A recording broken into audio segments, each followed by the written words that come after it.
right, get your finger guns out the way. Finger guns, here to stay. And welcome to the DISNEYCAST. Hey, Woo-hoo! what's up, Disney fans? Welcome back. I am DL, joined with my girlfriend and my co-host, aka the Jessica Rabbit to my Roger Rabbit. It is Shay. Hello, everyone. And yes, this is the DISNEYCAST, where we talk about everything Disney, from the movies to the shows to maybe some park stuff in there and much, much more.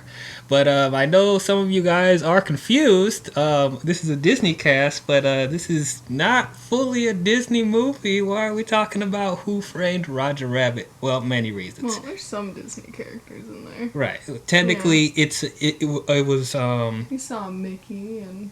Yeah, there's Goofy and Donald Duck. A lot of the main Disney stays are in this movie. Mm-hmm. So technically, yeah, it is a Disney property. Disney-esque. And, Disney did help produce and distribute this movie. So I think it technically counts as, a Disney property. And technically film noir. Yes, it's a noir crime drama, which that is nuts, but I love it. Yeah. And then I also want to talk about this because I recently did reviews for the Space Jam movies, and I wanted to keep in the theme of cartoon rabbits interacting with real people. And, just another excuse to talk about one of my favorite films of all time. But yeah, Who Framed Roger Rabbit? We just got through watching it. It's been a while since you saw this. Yeah, I saw it once a long, long time ago. I did not remember very much about it. Yeah, I've seen this movie so many times. Like, I didn't even need to rewatch this because I pretty much know everything that goes on in this movie. That's how much I loved it. Yes, mm-hmm. But it's a little zany. Yeah, go ahead. Let's get into it. A little toony, a little loony. Did you do that on purpose? Yes. Tiny. We're toony. We're all a little loony. Y'all remember Tiny Toons? Go ahead, comment below. Oh boy, yeah. But yeah, let's get into our thoughts. I'll have you start. It's a fun film, but it's not one I'd want to watch all the time, I don't think. It's a little I know. I know you love this movie, but yeah. There are a lot of funny parts, but it's a little over the top a lot of the time. Yes. Yeah. So, I'm going to try not to, fangirl too much about this film, but yeah, I adore this film. Yeah. I love fun, it. Though. It's got a fun, tragic backstory. I know, there's so much stuff going on in this film. Toon dropped a piano on my brother. Oh, I have to drink all the time. Yeah, man. It's there's so much going on in this movie, and then I love how much it's going on. So it's not just about tunes, but it's also trying to be a crime drama, a film noir, and there's edge in this movie. It's there's so much stuff that they so many different genres they're putting together in this film. And certainly a mashup of a lot of different elements. Yeah, and for me, I think they pulled it off so well. The person that directed this movie is Robert Zemeckis, best known for the Back to the Future trilogy. And, Back to the Future, the first one, is also one of my favorite films of all time. So, of course, I'm excited to see another Robert Zemeckis property. I remember watching this. I know this came out in the 80s, so this is before my time. It did theaters. Yeah. But I remember on Cartoon Network, they showed this on TV. And I was enamored by it when I first watched it. I was blown away. Yes, it is violent. There's a lot of shooting. And that's the thing. That's why I love it, man. Murder. I know. It's one of the things, one of the many reasons why I love it. Because, I grew up watching edgy cartoons like that, back in the day when cartoons weren't afraid to have edge and be a little bit more adult and, kind of scare you. There's a lot of adult stuff in this. Yes, that's what I really appreciate that they weren't afraid to go there, even though there were many, cartoon properties that are, tailored to kids, somehow it didn't feel unnatural to me. Stuff didn't feel off. Even you see Dumbo, you see Mickey Mouse, you see Goofy, Daffy, Donald, Bugs Bunny, all that stuff. They treated all those cartoons with respect, and it's exactly how I pictured them. Watching them on TV and stuff like that. And that's one of the things that could have went wrong. Having all these properties and they don't know how to properly use them. It's like they are being so dark in this film. Like they could have easily. It felt like they were true to the characters that had been established. There was nothing like out of character for those ones they included. Right. So, like they could have made them more violent than they should have. They could have made them more stupid than they should have. But yeah, they were treated very well. But yeah, on top of this, like, what the other reasons why I think this is one of my favorite films of all time. Like, it's not so much like, I mean, even though it's cool they've created this into a crime drama, like, it's not so much the story, even though I think the story is well written for the most part.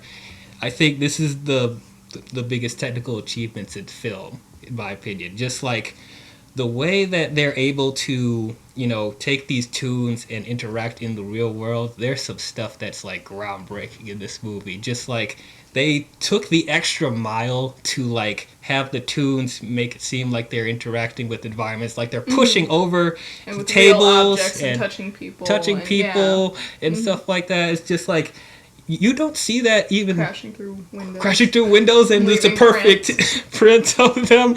It's like you don't see movies do this nowadays. Even like with like Space Jam and Looney Tunes back in action, like even though the animation there is not bad, it's like you could tell it's like they took some shortcuts with that. They're not putting in the extra effort to be like, oh, what would happen if, you know, if they crashed, you know, real plates on each other, or they actually were driving cars or holding guns and stuff like that. It's like that was a little zany. That is zany, but just like the way they're ever doing it. The detective had the tune gun. The tune gun, yeah, even with the tune bullets. The real people interacting with tune objects as well. It's like it's some. That's we're not afraid to mix it up, which is fun. Yeah, there's some trippy stuff right here. So it's like it's so cool. It's like I'm just amazed of how they were able to pull that off. When I hear some stuff behind the scenes is that they would have to shoot scenes twice. So the first time, everything's lining up correctly. Yep. So the first time, so they'll be able to, you know, predict where the tunes will interact and whatever stuff. And then the second scene is when they actually will play it out, and they have to get it like pretty much perfect to a T, because if one thing is off, people are gonna notice. Yep, and it messes up the whole scene. So it's like the attention to detail in this film is magnifique. Oh man, I love this. But getting away from the technical achievements for a second, the story I was actually engaged in. Me personally, when it comes to detective stories and crime dramas, they don't always hold my attention for the most part. You know, it's like when it comes to murder mystery. I feel like a lot of the time I can tell immediately who it's gonna be, and like as soon as the judge walked in, I will say like he had bad vibes. Like it's like the first time you see him, it's like take a wild guess who it is. Who right. And it's like even like when other movies do crime dramas, when you make it seem like it's kind of unpredictable, you don't know where it's gonna go, but when they actually reveal it, it's like being a cop out, it's like that's how it is. Murder on the Orient Express. But you know, this one, like as I said, we could predict some stuff here and there, but it's like they still do enough to keep you invested, and also since like the atmosphere and the tone is so different from a regular crime drama with the help of the tunes and stuff like that, you know, it kept my attention the whole time. Yeah, it keeps it from being such a downer, because like a lot of the crime movies are just so dark and gritty. Yeah. Like having the balance with the tunes I think is nice, because it brings it up a little bit so it can still be comedic, but we can still have the dark backstory and the alcoholism and the drinking problems. Yep, exactly. Getting into some of the characters, the main characters, Eddie Valiant, played by Bob Hoskins, who infamously was Mario in the live-action Super Mario Brothers movie, which we didn't talk about that. But I love Bob Hoskins. I think he's a great actor, and he actually fit really well in this movie. I didn't expect that, you know. He had the good moody detective vibe. Right, but he wasn't always a stick in the mud, you know. It's like you actually found him likable, and you actually felt for him, you know, with his tragic backstory with his brother, who was also a detective, who got killed. Teddy. Teddy Valiant. Teddy and Eddie Valiant. Teddy and Eddie. Ha ha ha ha! See what they did there. But the whole thing of like he hates tunes because a tune killed his brother, dropped the piano on his head. That's really dark, but at the same time it's hilarious. Really like, they don't show it, so like it's not gruesome. Not gruesome, but it's like it's gruesome, but it's funny at the same time. Gruesome parts later though, like the one dude had his tie put into the Oh yeah, into the into the type. I think the it was film. the I think it was for thing. editing film, like rolls of film, and then he gets shot, and then he's just hanging there by his tie. That was a little. Yeah, it was much, pretty I think, dark. for a kids movie, maybe. Yeah, I think they did just the right amount of edge, so it doesn't feel like it's too much. And then even like some of the tunes were cursing in this movie as well, and they're smoking. Yeah, like the baby. Oh my god. Baby Herman smoking. Yeah, a cigar. Vulgar slapping the grown woman on the ass and stuff. Like, wow. Yeah. This is stuff that won't get by today. There's a lot of like adult jokes in this movie. Yeah. And they're talking about patty cake. It did not sound like patty cake. It made it. I love that. Like when Eddie is taking pictures outside, and it's like it made it seem like it's sex. It's like because it's making noises. That's what it sounded like. That's what it sounded like. But then they cut back and it's actually them doing patty cake. I love how they're just like poking. Roger Rabbit was very upset about this. Yeah. Because apparently that's like the same as having an affair with somebody. And tune, language. Yeah, I guess. I love how they just like poke fun at our dirty minds and expectations. It's like it's one thing, but no, it's actually this. So that was kind of funny. So that haha, I got you. Yeah. So the main thing why Roger Rabbit is framed is that the mayor of Toontown, Marvin Acme, had that patty cake affair with his wife, Jessica Rabbit, who's a human being. Yeah, the pictures were shown to Roger, who then became very agitated about it, and then Acme turns up dead, so of course they think that he was the one that did it. Mm-hmm. Spoiler alert, it wasn't him that did it. It wasn't him. Someone framed him, so he enlists the help of Eddie Valiant by putting handcuffs on him and handcuffing them together. But she could get out of the whole time. Yeah. Only when it's funny. Only when it's funny. It's a good time to remove yourself from the handcuffs. I love how they played the cartoon logic in the real world, because like I'm thinking the whole time he could take himself out of the handcuffs. Yeah, he just slide it right off of there. And he did later when it was funny. Oh, great. Another thing I loved is that even like the opening sequence with the baby and Roger, where they're doing a skit like Tom and Jerry, where the baby is being babysat by Roger. I don't know why. Please don't leave a cartoon to babysit your child. It's the same thing with Tom and Jerry. Like the mother leaves. Yeah. At all. Like, why would you let the cartoon? I mean, I know it's a cartoon. You're supposed to laugh, but it's like you would let an animal watch over a baby. I'm calling Child Protective Services. Oh boy, that's the extent of letting your chihuahuas watch over our kids. I would never. But they do a terrible job. Yeah, Bark at them. Yeah, I like that. They actually play to the Hollywood stuff. Like that's actually a job for the cartoons. In the real world, they actually do stuff and There's like funny stuff like when he gets the refrigerator dropped on his head and he has birds flying. Not but stars. He's supposed to have stars. It's like, stars, not birds. How could he keep getting that wrong? Come on! And then even when he slaps himself with I can do stars, and he keeps hitting himself. And it's everything but a star. He gets stars later though in the movie. Yeah, when the bricks get dropped on him, right? Yep. That's so great. What you think about Jessica Rabbit? I mean, where do her organs go? I'm sitting there like, why are you questioning about organs with her with foot a tune? Just vertical in the high heel. Can you imagine how much that would hurt? I hate wearing high heels. Yeah, she does. Which is better for me because I'm 5'7", so and when she wears heels, she's the same height as me. So, but I have some 4-inch heels. I could be taller than you. Okay, all right. I won't be, but I could if I wanted to wear. Maybe for special occasions. I mean, I don't care, but I don't like wearing them. So. But yeah, so. I did like Jessica Rabbit. She was cool. She has some crazy eyebrows too. Yeah, it's like really just curved drawing. Actually, like if anyone had eyebrows like that in real life, you'd think they looked crazy. Mm-hmm. Just it's like McDonald's arches. But take the McDonald's arch, remove it from itself. That's what her eyebrows look like. But everyone's like, oh my gosh, she's so beautiful. She is. If you get over some of the, the 2D aesthetics. High slit in her dress. Oh yeah, it's like her waist. To her waist, like right where her. Yeah, it's a lot. Yep, and then what's holding her boobs and stuff? What is holding the dress to her cleavage? It shouldn't be up there. No. With the way that the dress is drawn, it should not stay up. Nope. Nope. But especially with running or like anything. Yeah. It's like, hey, why not? Why not? You know.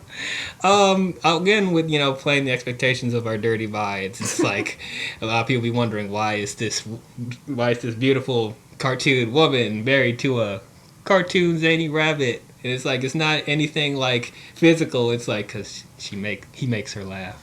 I'm like, oh, that's kind of sweet, and it's kind of weird at the same time, but it's kind of sweet. I like the chemistry that they have, and I did think I would, and I just. And I just came off of questioning Lola Bunny in the first Space Jam, where she was literally a sex object in that for Bugs Bunny. She has cakes as well. She got boobs and ass. No. I'm like, okay, what? She's a rabbit. She's a rabbit. Well, good thing they fixed that in the second movie. Yeah, but yeah, liked her and there's the talking cab. Yeah. It's like that's crazy too. Fun. Really, a couple scenes where Eddie and Roger are riding in a talking cab. That's like some trippy stuff. There's a part later where the cab is driving a car. Yes, the cab is driving the car with Roger in it. I'm like, this is some zany, trippy stuff right here. Yeah, it's like very, very zany. I'm loving it. I'm loving it. I pretty much like all the most of the tunes. I recognize most of the tunes. It's like Paramount ones, the Disney ones. Looney Tunes, but it's like I'm surprised they're really all working together there. Yeah, it's like they're a whole community, A lot of studios given rights to their cartoons. Yeah, it's like, once again, it's I like don't think that would happen. That would not happen today because everyone's so selfish and stingy, and they want their own franchise and they want to make money, and it's like they don't want to share profits with anyone. So it's like it's another reason why this movie is so ahead of its time. It's like because this won't happen likely nowadays. It's like being able to share properties and not worried about corporate ego, and it's like. They didn't take over the movie either. It's like they are a presence, but it's like they don't take away from the main plot too. So it's like handled really, really well. Okay, so let's talk about the main villain, Judge Doom, played by Christopher Lloyd. And just like his name, Judge Doom. Again, take a wild guess. His deal? What is his deal? He seems chill and fine. Right. So he makes it seem like. He's after Roger because of the death of Marvin Acme, but his overall plan is he's taking this green acid concoction called Dip that can actually kill Toons, and he's going to use that. He's going to wipe out Toontown so they can make a freeway. It's the next big thing. It's going to get rid of traffic jams. Okay, so this movie was made in 1988. Yes. It's set in 1947. Right. So, like, at that point, apparently, LA had, like, good public transit and no freeways. I envy them. I mean, even though I've never been to LA, but I've never been to LA either. But there's more cars in LA than there are people nowadays. Your traffic is just as bad, if not worse. So bad in LA. It's so funny for them talking about it being like, this is going to be this groundbreaking thing. It's going to change everything with traffic, And glorious billboards. Oh, the billboards. Like, okay, bruh. But, Sure, Jan. With the help of the weasels that are the Toon Patrol.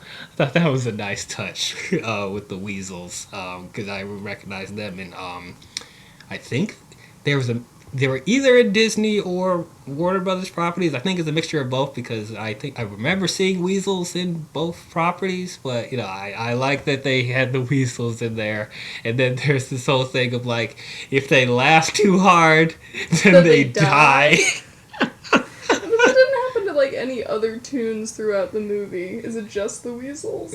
That seems weird. Yeah, that just so happens to just only happen with the weasels. Yeah. Like that doesn't apply to laugh themselves to death. Yeah, I guess like the circumstance with the other tunes, they're not put in a situation where they're laughing so hard. But I guess that's a clever way of like just taking them out of the equation. I mean, because that's another thing I would see with the old cartoons. Yeah, but on then TV. they just had Eddie start doing fucking backflips. Yeah, to make them laugh, and then he does not look like a fit man.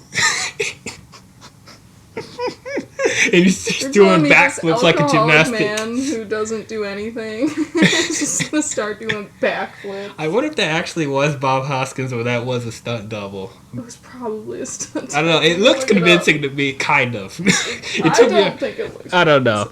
Maybe I'm wrong, but like I don't know. It made it slightly convincing to me, even though it was zany. And then having a bunch of stuff fall on his head, like vases and stuff like that. And I like how he's trying to rhyme and sing with the whatever that carnival machine thing that's playing the music, and I love how he's just playing it straight when he's rhyming. Like he's such a dry delivery, but he's doing all these silly stuff. So I thought that was very funny. You looking it up? I'm trying to look it up. Okay, so while she's looking it up, another moment I really loved was a couple of two iconic moments with Disney and Warner Brothers properties working together. The first one is the piano off with Daffy and Donald Duck. You never think you would see Daffy and Donald Duck in the same scene, let alone having a piano off. And it says when he was younger he was a circus tumbler, so he might have been doing it. Oh, well, there you go. I'm not sure from this article, but it says he was a circus tumbler when he was younger, so he might have been doing it. All right, see? Maybe so. Surprised. Yeah, don't underestimate the body shape, Okay, it says one of the things revealed at the Who Framed Roger Rabbit 25th edition anniversary panel at Comic-Con 2013 was that Bob Hoskins did his own backflips, so he did do them. Hey! Wow. Yeah. Surprise. Awesome. I mean, good for him. Winning 110%. Loved it. But anyway, yeah, back to the Daffy and Donald Duck. Yeah, that was a fun exchange between them with the pianos and closing each other in them, and then a cannon. Pianos are expensive though, so they just replace the top of that one after every show. Probably when they were actually shooting it, they probably had like one time to do it. It's like we got to get it perfectly shot. We got to make sure all the tunes are lined up perfectly because we could only afford one piano. Yeah, these pianos are pricey. Let me look up the budget for this movie. Okay. See how much money they spent on shooting pianos. And giant construction equipment for shooting the dip. Right. Steamrolling. That giant contraption crane holding all the dip. Yeah, it has it was weird. It had a giant tank. Giant hose and stuff. This giant ectoplasm looking green goo. $50 million. $50 million. So that's a modest budget. Yeah. Back in the day, and it's a modest budget now because most big budget stuff like blockbusters are like $100-200 million. So it's like what they were able to do with only $50 million. There should not be any excuse. Should be no excuse. You got to put in the time and the effort, and the craftsmanship will show. But yeah, I liked me personally when it comes to one of the things I liked Daffy. I like zany Daffy. I don't like loser Daffy. And that's what they like to, use with the current, modern Looney Tunes stuff, with the Space Jam movies especially. I like that they were allowing... Like it was zanier Daffy. Yes, zanier Daffy. Because that's the more interesting Daffy in my opinion. Cause I like Daffy more than Bugs Bunny. Even though Bugs Bunny, I love Bugs Bunny, but he's the Mickey Mouse of Warner Brothers, where it's he's the iconic figure, but as far as his personality, not a whole lot of dimension with him. Even though I think Bugs is more of an interesting character than Mickey, because at least he has funny slapstick and stuff like that, and tricking people. So that's what they. Oh, here comes the Mickey Mouse, and it's like, oh, you're on the DISNEYCAST and you're insulting Mickey. Look, I like Mickey, but he's just a plain character. He's a little blah. Yeah, it's like every movie that he's in, he's just not that interesting. The other Disney characters outshine him personality wise. Donald Duck is probably my favorite. Oh, Donald's great. Goofy's probably my favorite. Can't wait till we talk about the Goofy movies.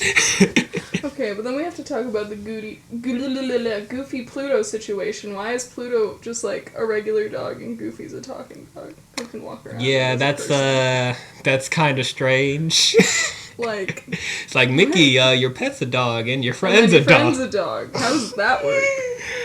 Whose idea was this at Disney? Walt. Probably. Walt. Like, yeah, it's fine for one dog to be a pet and the other to be like a person. Yeah, Walt, we need to talk about that. Oh, and what's also weird that Minnie has a pet cat, even though cats are the predators. That's so weird. The mice. Oh, Walt, what you doing, man? Yeah. But it's fine. It's whatever. But anyway, that, and then speaking of Bugs and Mickey, like when Eddie Valiant is in Toontown and then he's falling off the skyscraper, then you have Bugs and Mickey falling with them, and they have parachutes. Is that a parachute, huh? You could get killed. And Mickey sang that out of everything. Okay, I like when funny for Mickey. Yeah. Yeah, you give him a slight bit of edge. Bugs has an extra one, and then he hands him an inner tube.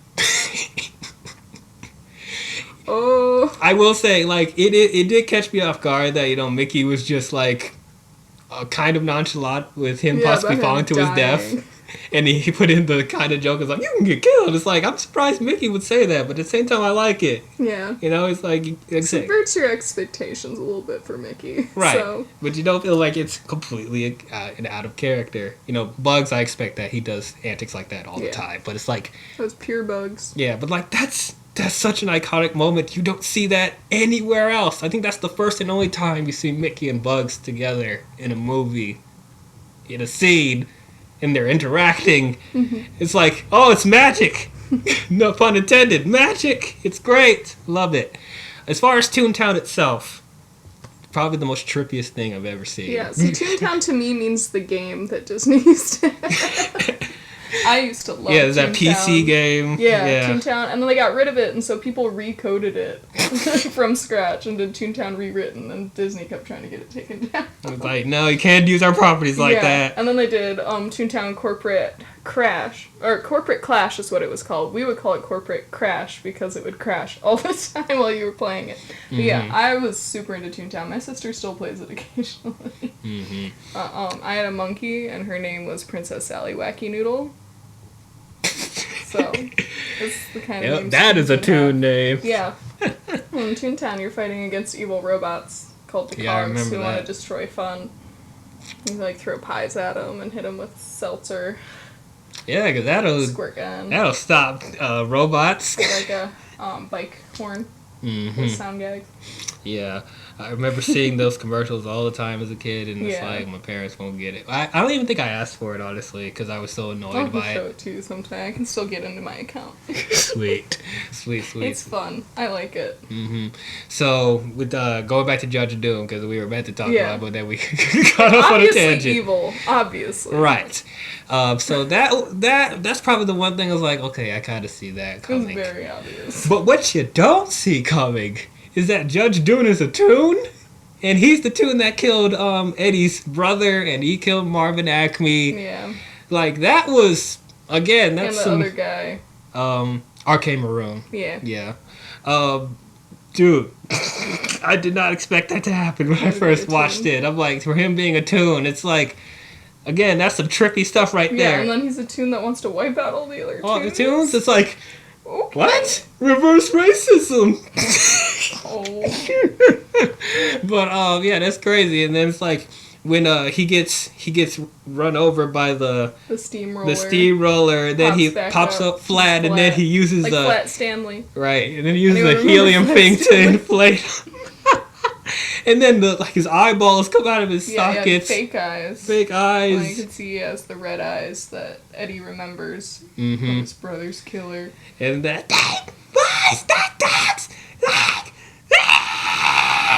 was a bit much. Yeah, that really extremely zany. Yeah. And then the goofy white hair on top.